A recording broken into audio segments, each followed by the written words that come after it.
आणि वरून ही साईड घ्यायची, म्हणजे आपण इथे उभे राहतो उभे झालं ना.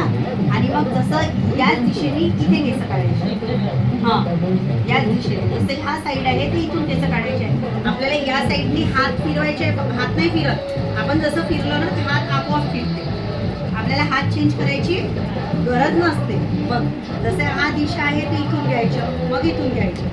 पण ही दिशा आहे ते इथून घेऊ शकून का नाही, आपल्याला या दिशेनेच उभं राहायचं आहे. या दिशेने उभं राहिलं की आपण हे करू शकतो. पण तुम्ही म्हणाल की मी या दिशेवर उभं आहोत, क्लायंटने असं पकडलं आम्ही या दिशेने निघणार नाही.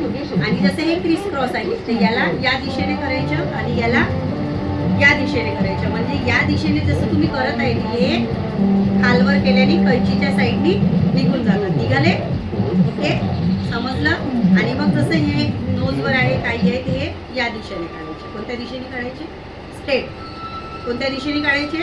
स्ट्रेट. आणि जर मधातले काढायचे तर आपल्याला धागा या दिशेने काढायचा. आता या दिशेने केस आहे तर या दिशेने आपल्याला या दिशेने हा साईड घुमवायचा. काय करायचं आहे? साईड घुमवायचे.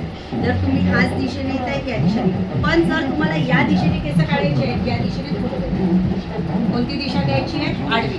जर तुम्ही म्हणाल की मी या दिशेवर हात ठेवला आहे याच दिशेची